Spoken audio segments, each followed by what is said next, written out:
everybody, and welcome to tonight's stream. I hope you enjoyed that little opening that I put together for you. I thought, you know what?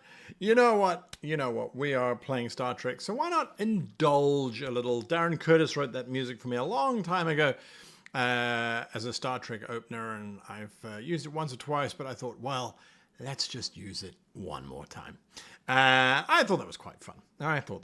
So if you don't know what a Norway-class starship is, that is a Norway-class starship. Now, I pulled those images from various sites to build that little opening for. So there you go. Now, there's a question in chat from Tesla Ranger saying, what does OGUS stand for? Does it stand for origin, goal, attitude, and skill level? No, it actually stands for occupation. So what do they do for a living? How do they make a survival? How do they make a living? It stands for G, goal. Yes, correct. What is their current goal? A does stand for their attitude, and S, certainly it stands for their stake. What is their stake in achieving their goal, in maintaining their attitude, and in their occupation? Do they have a low stake, so they're a city guard, they don't care about guarding? Do they have a high stake? They're a dedicated city guard and they won't take any bribes, that sort of thing. Okay, so, right, we have created our ambassador, Boran Vremik. He is a Romulan ambassador, but he now works for the Federation. Kind of expected a Trek uniform. Well, yeah, you know, the only Trek uniform that I have that fits me is engineering. And I thought I could wear the engineering uniform, but then again, Ambassador Vremik, okay, sure, he's not going to be wearing a hoodie, but he wouldn't be wearing an engineering uniform either. So there you are. Anyway, maybe what we'll do is, as the show progresses over the next few weeks, we can all wear our Star Trek uniforms and be Trekkies and geek out together. Okay, so we've created our ambassador, our Romulan ambassador who works for the Federation. Sealer, the sub-commander Sealer, or Commander Sealer of the Romulan Empire, destroyed his hometown, which was a frontier town on the edge of Romulan space. And as a result of that, he was exiled basically to the Federation, where he has spent some time fighting the Borg, and he developed a new battle strategy against the Borg using holography or holodeception. We haven't really completely figured that one out. His expertise is in holoprogramming, diplomacy, philosophy, xenoanthropology, Starfleet protocol, and leading by example. That's what he does. He values finding logic, seeking to find oneself. He claims resistance is never futile, and the mission comes first. So these are all going to be kind of interesting things that we put together. The ship is the USS Plato, as if the name hadn't given it away. It is a Norway-class ship. Its registry is NX2020, and it's a scale 4 ship. The scale goes up to 6, 6 being the biggest types of ships that are out there. It is a Federation starship. It is the prototype of this new arrangement, and the reason why it's a prototype is it has dual environment. Part of the ship is run by aquatic beings, or at least is filled with water to allow for aquatic beings to run around and do their thing. It has a regenerative hull, thanks to Borg nanites. One turbolift plays elevator music for the 20th century. Still haven't worked out where that one comes from. And we have improved power systems, which allow for quick redistribution.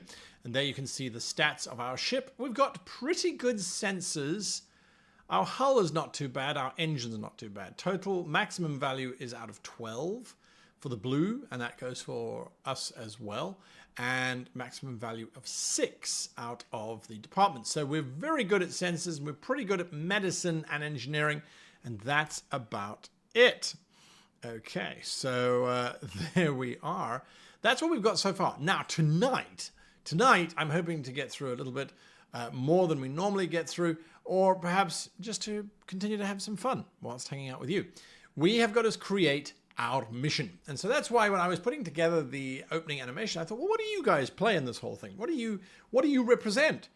And basically, you represent the Q. You represent chaos. You represent tweaking, meddling with the affairs of things.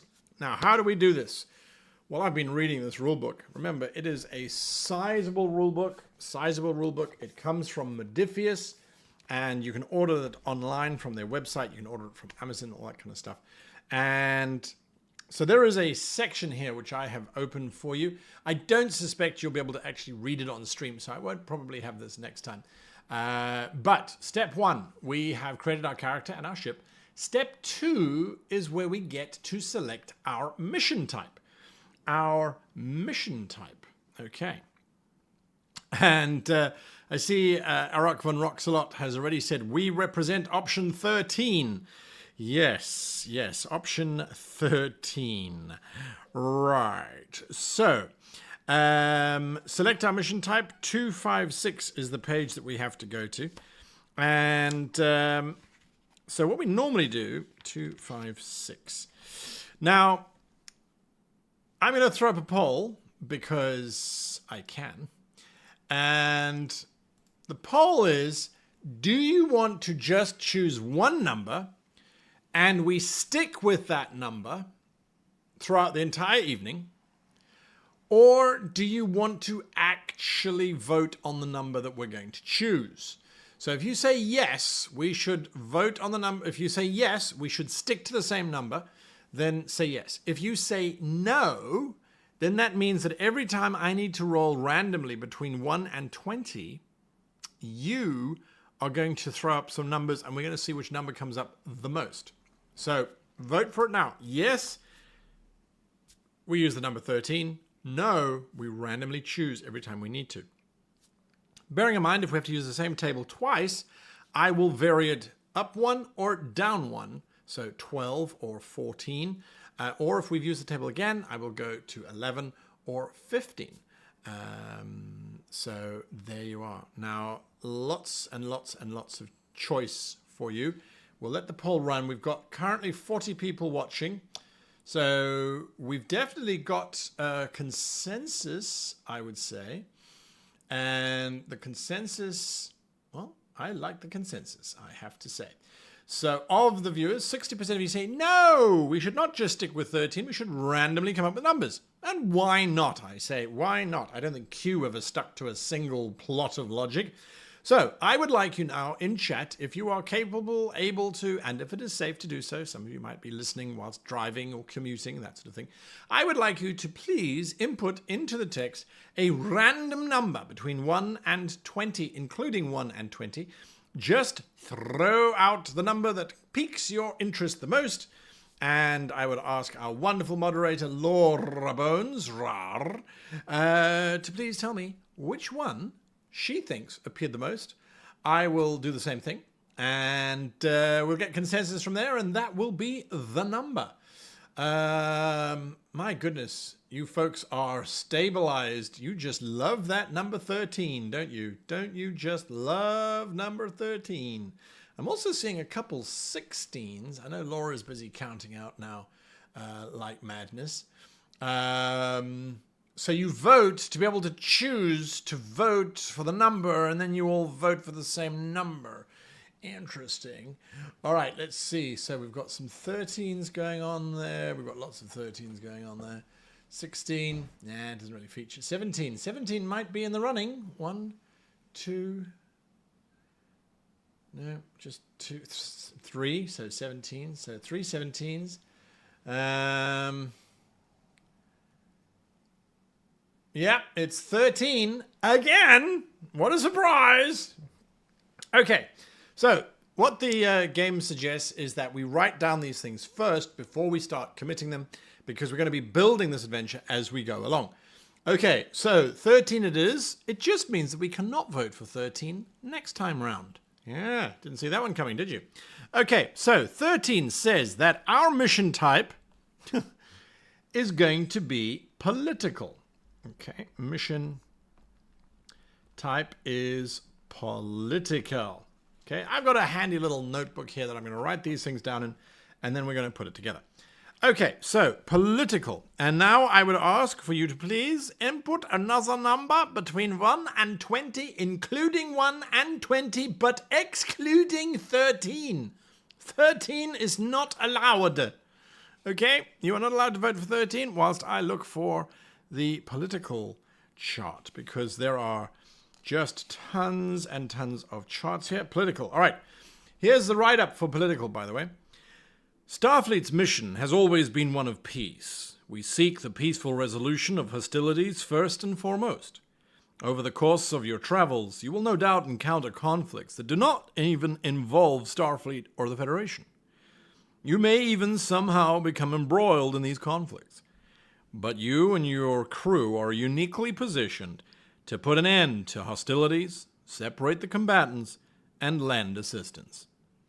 You may even find yourself effectively serving as the Federation ambassador to resolve these conflicts, using your starship as a neutral ground where compromise can take place. Pierre Girard, what is this? 12.999999999. No, this is not allowed. Okay. Let's see. Right, we come in peace. Shoot to kill, shoot to kill, shoot to kill. 7 has 4 votes. Laura Bones has made the choice number 7. Our political adventure is... Oh,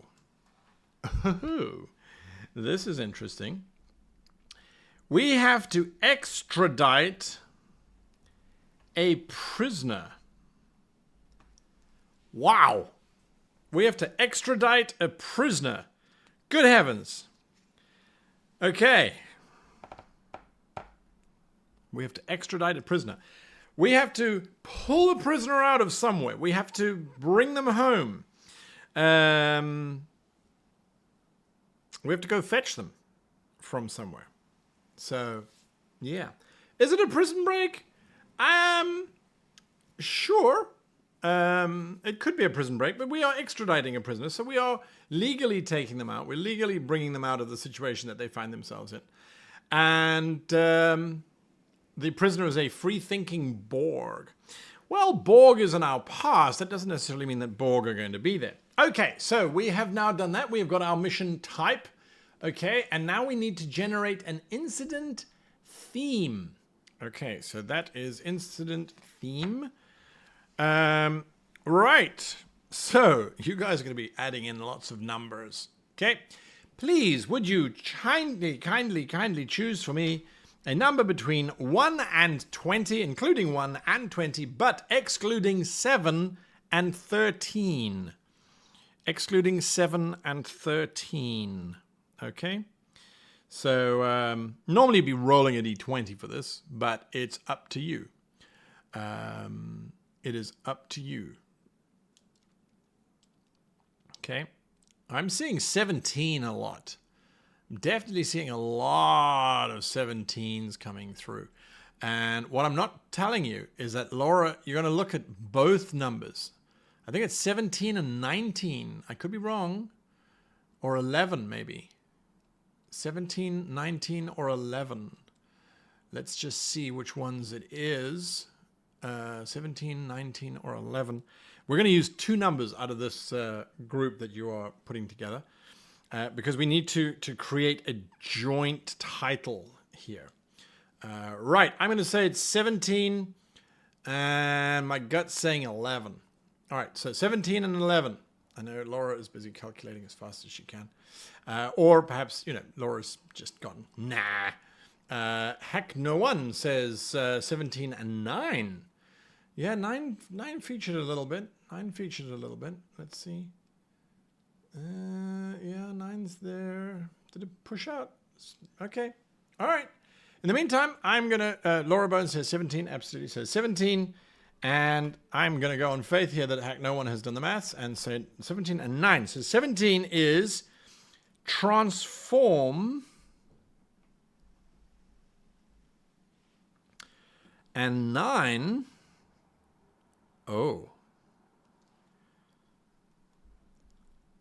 nest.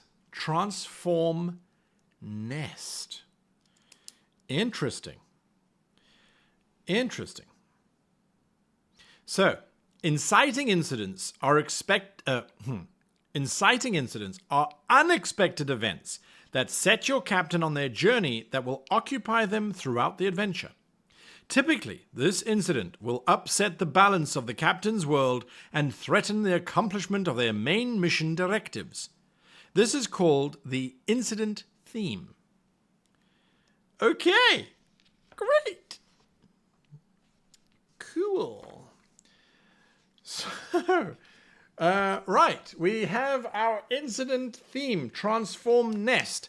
Extradite a prisoner, and something may transform into a nest. I mean, I'm not saying aliens, but maybe the prisoner needs to be, well, maybe we just need to keep them very, very, very locked away. Okay? Right, so this is the incident that's going to change things and make things chaotic. Then we roll an encounter. It is time to start fleshing out the story. This provides more details regarding the inciting incident that will launch you into the first big conflict of your adventure. However, it could also include details that may not be revealed until later. Right, so here we go. We now need an a type of encounter. Type of encounter, it's saying. And so since 11 came up more frequently, that's absolutely fine. I will use 11 for this. Okay, so by now you should have your mission type, yes. Your incident theme, yes. Oh, an advantage or a complication affecting the mission. Oh yes, I've got to roll for that. I'm just going to roll for this because of the nature of it. It requires me to roll a d20, and I've got a d20 here, and you'll hear the roll. Okay, and very specifically, it says on an odd number, roll in the complications matrix. So I rolled a 7. And 7 means that we're on the complications. Okay. And I'm going to look back at those numbers that you chose.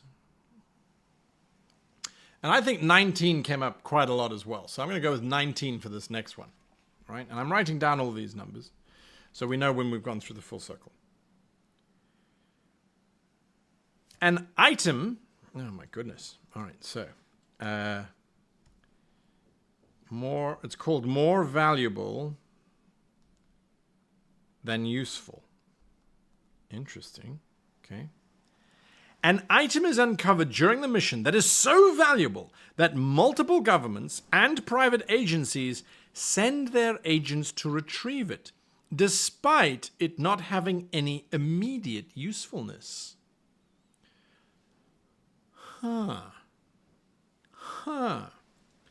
Okay, so multiple agents sent, retrieve, item of value. Great, Scott. Okay, this should be quite fun. Right, now we roll on an encounter. Okay, so I'm going to throw this back out to you and say, you just roll. You just give me a number between 1 and 20 and choose whatever number you like. I would suggest steering away from the middle range, but that's up to you. And the reason why I'm saying that is because we had a lot of numbers from the middle range already. Okay? All right, so you do that. As we try and figure out our encounter type.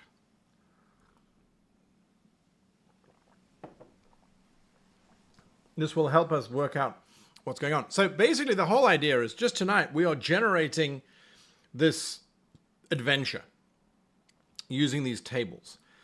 And I'm hoping we might get to play this evening in terms of actually playing. You see, I haven't done this before, so I think we're nearly there.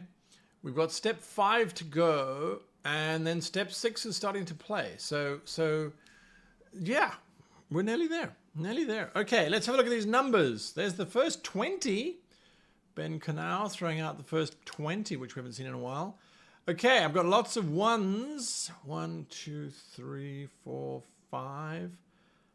5 ones. Ushio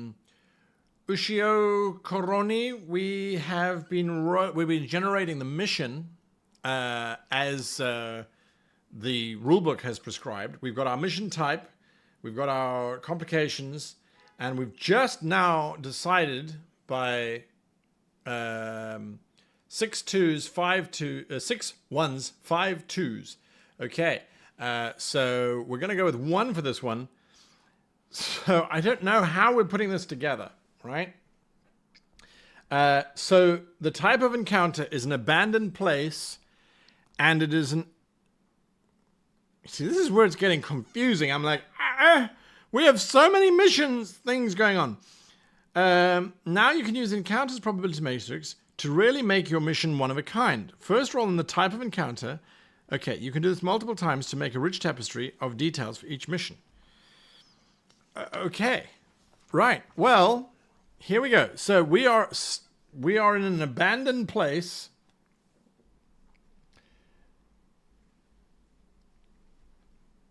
Okay, that has an ancient weapon.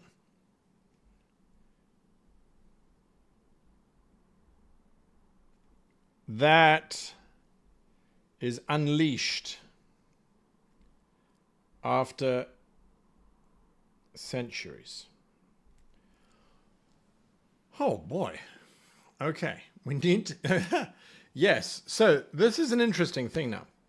Because what this does is this sets the opening of our entire story. So we don't have to link all of these things together. Remember, if we are looking at the traditional structure of a Star Trek episode, and I'm not talking necessarily Discovery, but certainly if we look at like Picard, Season 3, or we look at Voyager, Deep Space Nine, The Next Generation, that sort of thing, frequently that have 2 stories running, that have the primary story and then they have a subplot going on. Or they would start somewhere, if it's a film, doing something, and then something else would happen. Okay? So that's one of the options. I see people are throwing in some amazing options going on, like the weapon is valuable, currently useless, but that doesn't mean it can't be useful later, for sure. So we don't have to tie these things immediately together. Remember, the theme is transformation and nesting. Transformation and nesting. So that's a thing, right? Transformation and nesting. Okay, and then we need to go here. So the planet is abandoned, so that's fine. That's fine. Did it pause? I hope it didn't pause. Right, so now, if we need non-player characters, I've got that. But I feel like this abandoned place, we need a planet for it. And so they've definitely got that. Okay, they have definitely got that.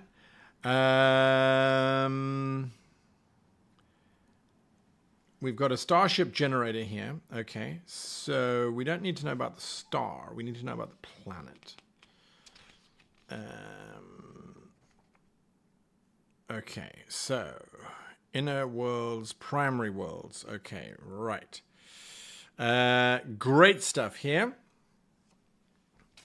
The planet from which we must extricate this prisoner is... Let's see. I'm going to go back to those random numbers, and I'm just going to look at a number that was rolled. So I see 4. 4 is there. So the planet... Interesting. We are going to have to... we're going to have to get our Star Trek minds together here, because the planet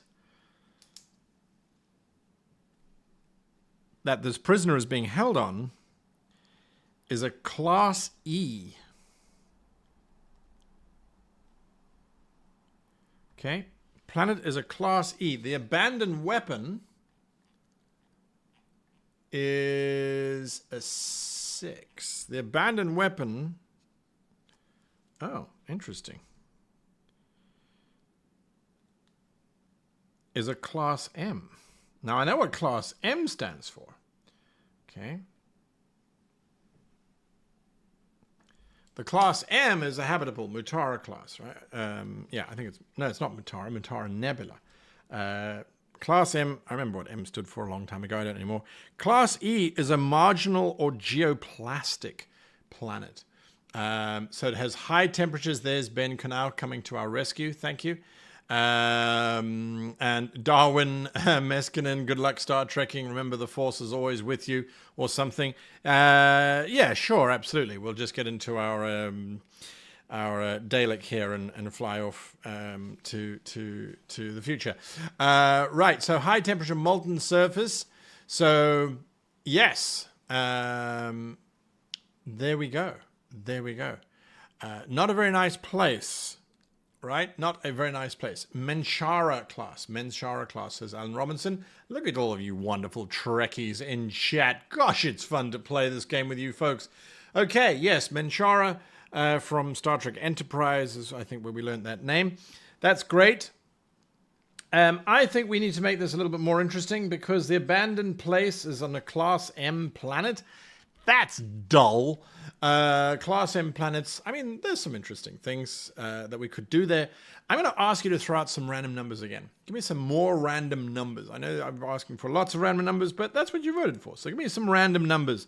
And 1, 2, 3, 4, 5. I'm going to roll the dice on my side as well.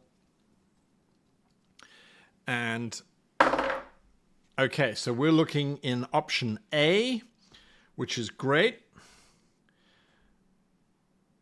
And you guys are choosing some numbers again, which is lovely. Definitely seeing 4 coming through. Hunter Meyer just rolling out the full range of numbers. Okay. I'm seeing 19 as well. 19 as well is coming in. So that's quite cool. All right, let's have a look and see. Okay, brilliant. Now, I would say, if I had to say any one thing, and maybe I've missed it, maybe it is somewhere out there, but I feel like I would like the actual descriptions of what these are, because, anyway. All right, so 19 and 4 are tied. That's brilliant. I will save... I'm going to save 4 for later. I'm going to save 4 for later. We're going to use 19. So our Class M planet is surrounded by gravitational waves Class 3. Okay? Gravitational waves Class 3. Boy, oh boy, oh boy. Okay. Let me just see if I can see anything about what that means. I mean, I know what gravitational waves are. Those would be waves of extreme gravitational flux. Perhaps the core of the planet is unstable. My Star Trek brain is immediately saying that it is the gravitational waves that make this weapon so powerful. And the weapon uses the gravitational waves that are surging through the planet. Perhaps it's from a pulsar. They like to push out large amounts of gravitational waves. And so maybe the pulsar powers the weapon. And if the pulsar doesn't flare up, if there is no pulsar, the weapon is then useless. But it is of extreme value because it's extremely powerful. That's kind of what's going through my head. That's kind of what I'm feeling right now. And that's it, folks. There's other stuff that we can roll on, but I feel like we've got enough at the moment. I'm just going to put the book aside so that I can put this in front of me. And now we need to put this into some kind of actual adventure. So I've actually torn the page out of the notebook. So I've got it here. And I'm going, okay, so it feels like we have 2 quite different stories happening at the same time. Or at least one happens first, and then the second one happens. That's kind of what I'm feeling. Now, if we look at what they have given us in terms of this whole thing, is that they are saying your game should have 15 moments, 15 separate scenes that play out. And the first 5 are an introduction to the main body of the problem. And then we've got the main body of the problem, which would be the next 5. And then the last 5 is kind of resolving and fixing things and things along those lines. So these gravitational waves are interesting. Paul Keeble says it sounds worse than Repente. Yes, Repente da. Repente I think is nasty, but this sounds worse. The prisoner is stranded on a Class E planet. He has the ultimate virus. We need to get him to another planet where he will use the virus to disable a nest of nanites that are about to activate. You get sent in for one mission and stumble into the second one. Absolutely. Absolutely. I do like that. I'd say Tribble is very much a weapon. Well, yeah, sure, maybe. But, well, now you've got me thinking, because I do think that's a pretty cool idea to a large degree. So, hear me out. The Plato is dispatched to this Class M planet that has extreme gravitational shear, which should rip it apart, but it doesn't. The planet was abandoned centuries ago because we know that the weapon that's on the planet is ancient. It's very, very, very old, but it has recently perhaps discharged. It vaporized, let's say, a nearby star system. I think that's pretty cool. Something like that. So the Plato, being the closest ship to the area, has to respond, because this is an area perhaps somewhere on the Romulan Federation border and has been forgotten about. The Plato gets there, perhaps, and needs to survive these gravitational waves to begin with. Needs to learn how to navigate through those, how to ride through those. And so Erok von Roxlot is saying the water on the ship changes the gravitational effect, so it doesn't hurt our hull. Yes and no. Gravitational effect of water would be to severely destabilize the water within the ship itself. Could be useful, could also be very dangerous. The weapon discharges, and the discharge of the weapon disrupts the gravitational waves so that they don't pull the planet apart. But the weapon needs to be on the planet and to be powered by these gravitational waves. So it's kind of like a chicken and an egg. Well, why was the planet not destroyed by the gravitational waves first? How did they build this weapon to prevent the gravitational waves? All that kind of stuff. Could be their scientists detected their sun was going to, or the pulsar was going to change, something like that. I mean, that's pretty cool. So whilst we are there, we then get this call to leave some of our crew behind, to disable the weapon, perhaps, because it is too powerful. And whilst they are disabling the weapon, the rest of the crew have to travel to a nearby Class E planet to extradite this prisoner. Because maybe the prisoner is transforming? Who knows? Who knows? Well, we will find out. But if you have any alternative idea, now is the time to drop it into chat. So we have to conduct a political mission. So that means we need to have as many political components as we can in the story. The idea is about transformation and nesting. So the ancient weapon, perhaps it was the thing that transformed the star into a pulsar in the first place. And that wiped out the civilization, but the weapon continues to fire every 1,000 years because that's what it was designed to do, and there's no one there to turn it off. But we know that it's more valuable than useful, so multiple agents have been sent to get this weapon, right? Whilst at the same time, because it's political, the extradition of this prisoner is absolutely critical. Absolutely critical. I see a lot of you saying, well, what if the prisoner is able to stop the weapon? Well, perhaps this is what's happening. The Class E planet the prisoner is on is being affected perhaps by this weapon.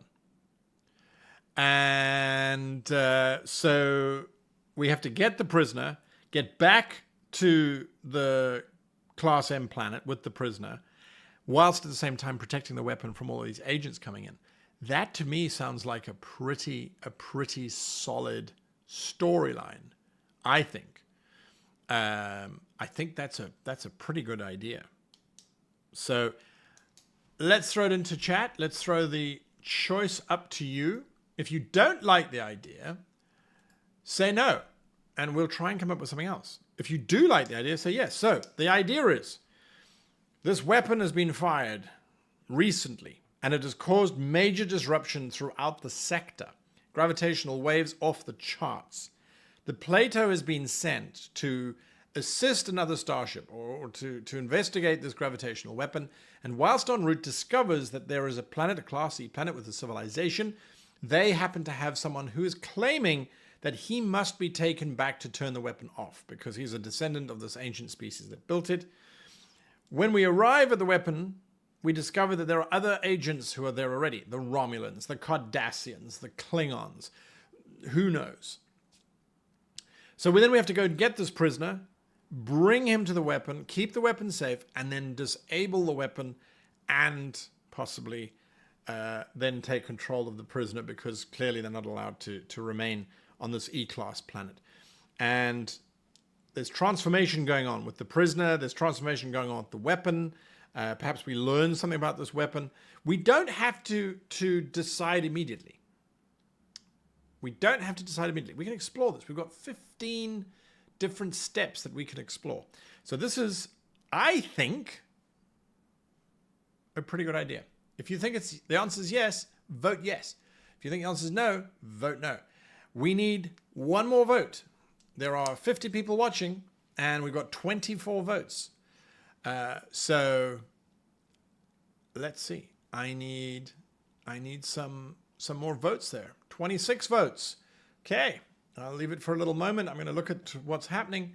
Did the Romulans on the border grab the scientist who knows things about the weapon? Maybe, but would they be extraditing this prisoner into our care? Maybe if their colony is being threatened, perhaps. Although Ambassador Vermeek was exiled from the Romulan Empire, so I don't know they'd be too happy if he was there. The weapon is a ring that must be taken to the Class E planet to be destroyed. No, Ambassador Vermeek is, I think he's a little bit taller than 4 foot. So no rings to be taken in. Okay, big bada boom, says Tesla. I like that. The votes are in, 31 votes, and you all say, yes, this is a good idea. Okay, great. So I'm going to make this note here. So step 1 is investigate gravitational waves in a distant sector. Great. Step 2 is find, contact with E-class civilization and learn of issues. Step 3 is get to weapon. Step 4 is learn of need for prisoner. Step 5, get prisoner, save weapon. And so step 6 would then be, that's it, end of adventure. Okay, great. I wonder if this is how they wrote the original series. Who knows? Who knows. And if we look at that, we've got 5 steps. And so we can go there's 15 of them here. So every 3, we change gears. I think that's fair. I think that makes a lot of sense. I like that idea. And so what that does, as a matter of fact, and how the system works, is that we now know, okay, investigate gravitational waves in distance. I beg your pardon. It's 3 separate moments. It's 3 separate tasks or periods that we need to now create. So we can now move on. Very exciting stuff. We can move forward to start playing. So to do that, we need to start where we are, and there you can see the actual chart getting started. So we've created our character, we've got our mission type, we've got our incident, advantages and complications, we've rolled our encounter, we haven't generated people, places, and things, we've generated places and things, and then we write our opening captain's log, or in our case, our opening ambassador's log. I feel, however, it's going to be really difficult for us to run this game without having the crew of the Plato sorted out. So I would ask you now, names. Folks, the book has a beautiful random name generator. I don't want to use that. I want you. Give me your names for the crew of the Plato.